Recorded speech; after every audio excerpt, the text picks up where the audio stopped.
Welcome to DIY Makes Sense. My name's Regina, and if you're interested in videos on DIYs, upcycling, renovating, all beginner friendly, and all on a budget, consider subscribing. All right, today I'm going to be showing you guys how I updated my ugly, outdated kitchen and turned it into something beautiful and modern. I cannot wait to get into this with y'all, so let's get started. Our house was built in the 70s. We've got a galley kitchen. It measures about 8 feet by 8 feet, so not very big at all. And after some research and watching countless tutorials, it was a project we felt we can tackle. We started off with the cabinets, breaking the seals, securing the countertop to the cabinet to the wall. We also had to remove some screws that further anchored the cabinet to the wall. With very little effort, the cabinet slid right on out. So here we have the new cabinets installed, secured with screws, and with the countertop reattached. We repeated the process with the remaining cabinets in the kitchen. And as I show you those pictures, I'm going to explain to you the process of me obtaining the cabinets in the first place. So I had to take the measurements of the cabinet, the area that the cabinets were sitting in, of course. For an example, I took a measurement from the wall to the stove. I made all those measurements throughout the kitchen. Once I got my measurements together, I was on the hunt for cabinets. I started off at secondhand salvage stores, and I was able to find a really nice set of cabinets that offered the variety I wanted for the space I needed to fill. I also searched on the Facebook Marketplace and was able to find some cabinets and some cabinet doors for free. So we took out the old range fan that was just above the stove and we wanted to replace it with an over the range microwave. But in order to do that, I had to install an outlet because there wasn't one for me to plug the microwave into. And also, I want to say that prior to removing the old range fan, we cut the power off to the entire house. We were sure to take all safety precautions along the way, so I've got to mention that right now. All right, so here we have the microwave installed. And one thing I want to say about an over the range microwave, I got mine from the Goodwill, but you need to make sure it has the wall plate with it. It needs to have the wall plate. Each microwave has a very unique wall plate that helps hold it in place. You are going to need that when you're going to install that microwave. And also, look at my cabinets. They're all different colors. What is going on? Now remember, I got these cabinets from a couple different places. Once I installed the cabinets, I replaced some of the cabinet doors to help it look more uniform. Now, although they all are not identical, they are so similar that you can hardly tell the difference. All right, now with the cabinets installed, we moved on to the ceiling.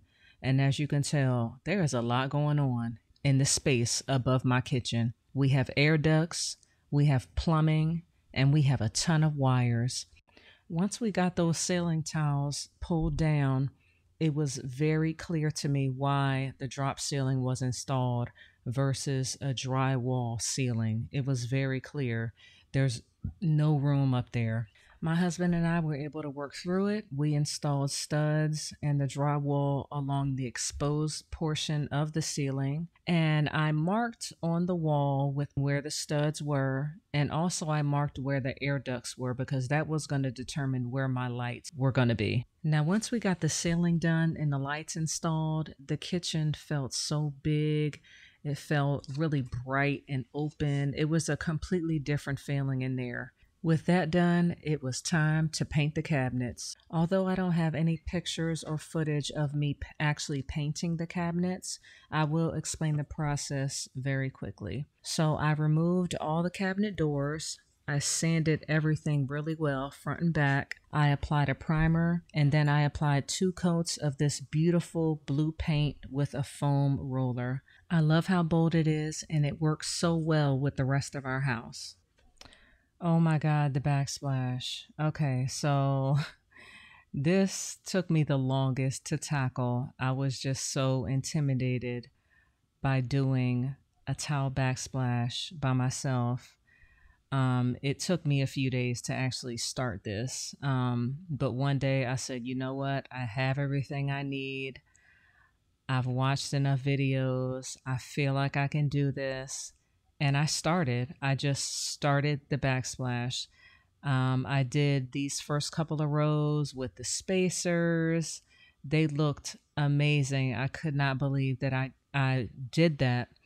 And with that, I had the confidence to complete the rest of the kitchen. It took me about 4 days to complete the entire process of getting the tile up, grouting it, allowing everything to dry, wipe it down. And I'm telling you, when I was done, my confidence was through the roof. I cannot believe I was able to accomplish something like this by myself. I'm super proud of it, even to this very day. With a little bit of paint, this kitchen is done. But how much did it cost? Let's break it down. So before we even thought about renovating this kitchen ourselves, we had several contractors come in and give us some quotes. One of them quoted us $4,650. Us doing it ourselves cost about $917. That $917 includes cabinets, tile, the microwave, the paint, and a refrigerator we ended up bringing into the kitchen. However, we were able to put some of that money back into our pockets after selling the old refrigerator and all the leftover cabinets. At the end of the day, we saved over $4,000 on this DIY kitchen renovation. You know, when we first moved into this house, I knew the kitchen would need to get renovated, but I had no idea we'd be doing it ourselves. And you know, if you want to make some changes in your kitchen, maybe this video has inspired you and you don't want to do a complete overhaul, maybe just give it a facelift. Really consider changing out those cabinet doors. For my space, it made a huge difference. One of the cabinets in my kitchen, I didn't even take out. I simply updated the doors. That was it. And it just gave the kitchen an entire new look. We absolutely love it. And I hope you guys enjoyed this video. I will be sure to list everything that we use in the description box, the paint color, what type of lights we use. I'll be sure to include all of that stuff for you guys. However, if you have any questions, please ask. If you have any feedback, I'd love to hear it. This is the first time we've done something like this. That's why I say this video is beginner friendly. Also, it took about 3 or 4 months for us to finish this kitchen. We did not want to rush this project at all. I feel like if we can accomplish something like this, so can you. That's it, guys. Thank you so much for watching this video. I hope you guys liked it. I hope you guys learned something. Feel free to... this is my... I have tried to film this outro like 5 times. I'm sorry. This is my first YouTube video. I plan on uploading another one next week. If you don't want to miss it, turn your post notifications on. I need to get through this. Anyway, let me get off this thing. Thanks for watching. I appreciate y'all. I'll see y'all in the next one. Bye.